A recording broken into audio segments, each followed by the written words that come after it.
Meu nome é Fabrício, e o que vou te contar aqui não é só uma história de traição.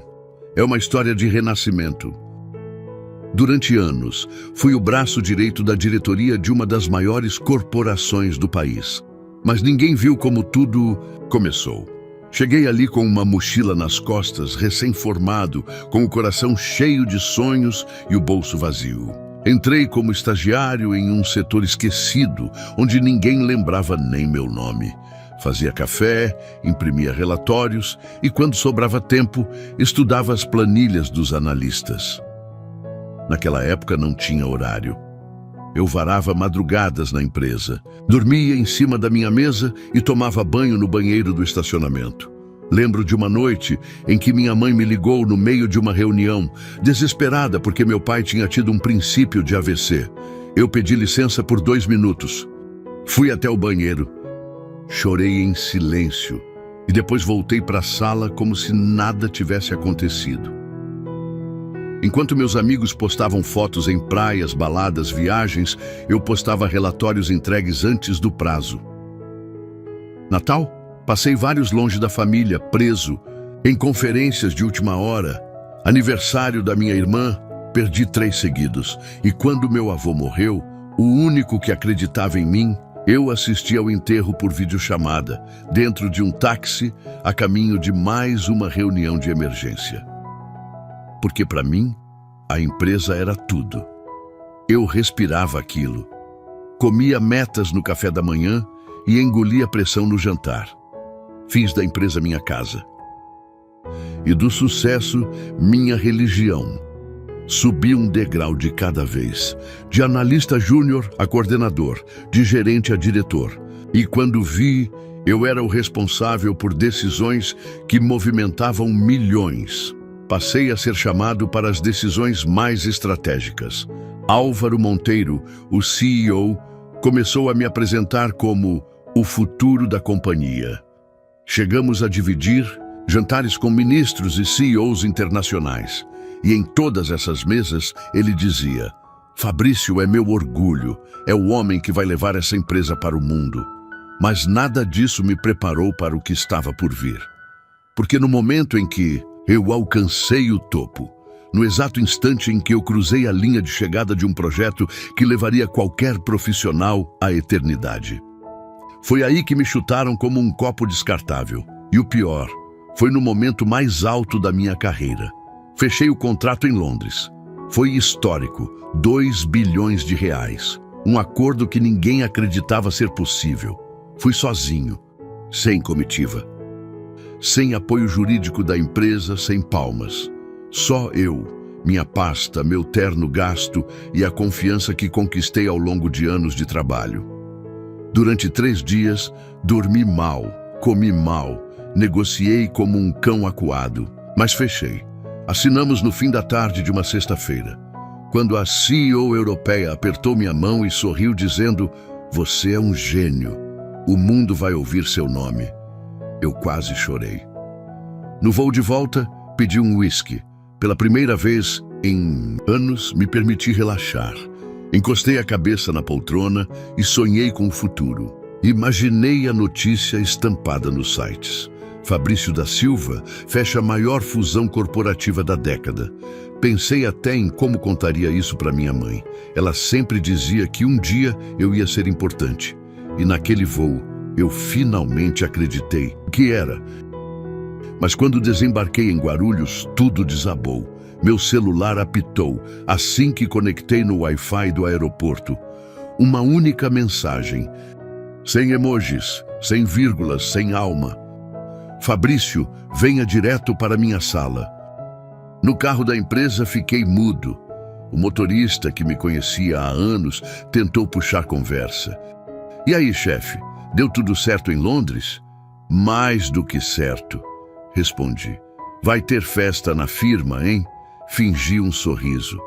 Mas no fundo, alguma coisa me incomodava. Álvaro não era de mensagens curtas. Ele adorava bajular. Sempre escrevia campeão, parceiro, orgulho. Aquilo soou seco demais. Cheguei ao prédio. Portaria me liberou automaticamente. Os recepcionistas sorriram. mas o segurança do elevador desviou o olhar. Algo estava errado. Subi no 27º andar. A porta da sala do Álvaro estava entreaberta. Bati levemente. Entra. Ele estava de costas, olhando a cidade lá de cima como um imperador entediado. Fiquei em silêncio, esperando o reconhecimento, o aplauso, o mínimo. Ele se virou devagar, como se minha presença fosse um detalhe, e disse: Fabrício, você superou todas as expectativas, fez um milagre, salvou a empresa. Sorri. Por dentro, algo em mim vibrava. Finalmente, o reconhecimento. Mas ele completou: e por isso, agora podemos seguir sem você. A frase caiu como um soco no estômago. Não entendi, perguntei quase rindo, achando que era uma brincadeira cruel. Estamos passando por uma reestruturação. A imagem da empresa precisa se alinhar com o novo cenário europeu. Um rosto mais jovem, mais internacional, menos você. Álvaro, eu acabei de fechar uma fusão bilionária. Eu fui o arquiteto de tudo isso. Exato. E por isso mesmo, obrigado, mas você não é mais útil. Ele estendeu um envelope. Tem um bom pacote de desligamento. Assina, vai por mim. Depois disso, a gente não se fala mais. Fiquei paralisado. Era como se tudo o que eu vivi tivesse sido um sonho. As noites acordado, as viagens, os sacrifícios pessoais, os anos de lealdade, tudo reduzido a um envelope. E boa sorte. Você está me descartando como se eu fosse um funcionário qualquer? Ele deu de ombros, com uma frieza quase clínica. Ninguém é insubstituível, Fabrício. Foi aí que algo em mim virou. Um rompimento interno, um estalo. Peguei o envelope, rasguei com calma, olhando direto nos olhos dele. Deixei os pedaços caírem no chão do escritório que eu mesmo ajudei a construir. Você vai se arrepender disso, Álvaro. Juro pela minha vida. Ele sorriu condescendente. Você é emocional demais, por isso nunca será um verdadeiro CEO. Saí da sala com o sangue fervendo, mas eu não gritei, não chorei, não naquele dia. Guardei tudo dentro de mim como quem segura gasolina no peito. Eu não ia chorar, eu ia queimar. Eu não fui para casa naquele dia. Rodei de carro por horas, sem rumo, tentando entender onde tudo tinha desmoronado. No banco do passageiro, meu crachá ainda brilhava. A empresa estava gravada até nos meus pertences. Computador, celular, pastas. Tudo marcado com o logo que um dia eu defendi como se fosse minha família. Parei num posto de gasolina, sentei na calçada, sozinho. Lembro que chovia fino. Aquelas gotas frias no meu rosto se misturavam com uma coisa quente que escorria dos meus olhos. Chorei, pela primeira vez em anos. Não era tristeza, era humilhação, era ódio. A empresa que ajudei a construir me chutou como um lixo. E eu tinha 41 anos, nenhuma rede de apoio e um único contato salvo fora do Brasil. Sophie Leclerc, a CEO da empresa francesa com quem fechei o acordo.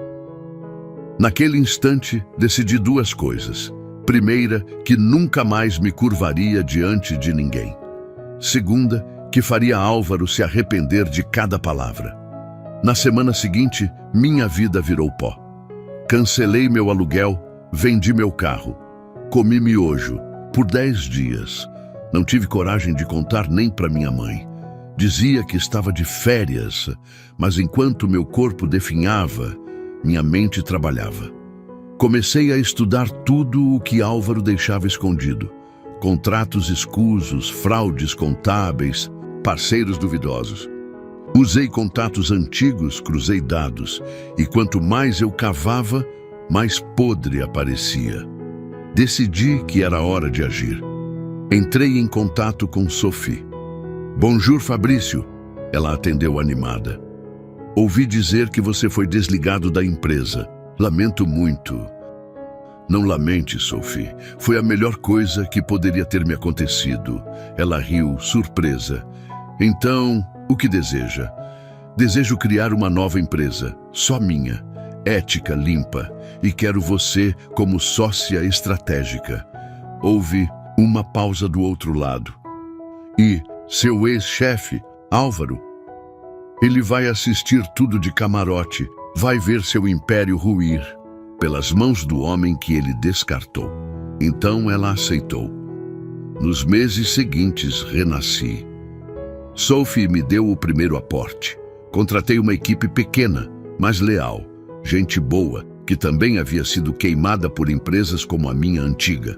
O mais importante, comecei a contatar os clientes que eu mesmo havia trazido para a antiga empresa.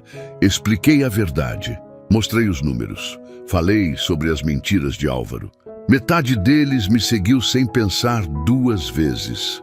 A outra metade levou tempo, mas a confiança que eu tinha construído ao longo dos anos falou mais alto do que qualquer logo estampado num papel timbrado. Em menos de um ano, nossa empresa passou a concorrer diretamente com a deles. Em 2 anos, passamos a superá-los. Em 3, foi no 3º ano que Álvaro caiu. Lembro do dia como se fosse hoje. Era uma manhã comum. Estava tomando café quando recebi a notificação. Urgente. Polícia Federal cumpre mandado na sede da Monteiro Global. Álvaro Monteiro é investigado por corrupção e fraude fiscal. Sorri pela primeira vez em muito tempo.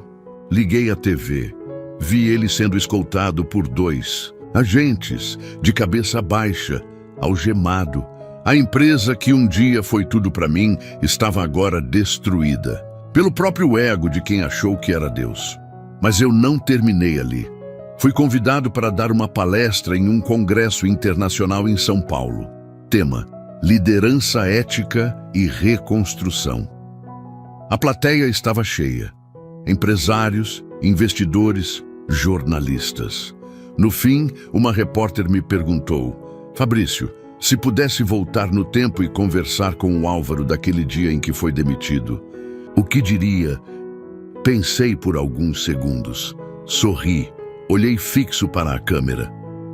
Eu diria obrigado por ter me libertado da prisão disfarçada de prestígio, por ter me traído porque só assim eu descobri quem realmente era, e por ter achado que me venceu, porque foi aí que eu me tornei invencível. A plateia levantou, aplaudiu de pé, mas para mim o verdadeiro aplauso veio de dentro. Porque naquele dia eu não era mais só Fabrício, o funcionário. Eu era Fabrício, o homem que foi queimado e renasceu como fogo.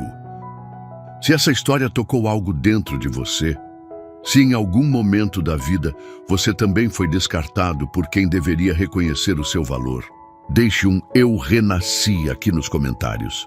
Isso não é só uma frase, é um grito de quem não aceita ser esquecido. É a voz de quem, mesmo no fundo do poço, decidiu cavar até encontrar ouro. Inscreva-se no canal para mais histórias que despertam e curam, porque aqui a sua dor também tem voz.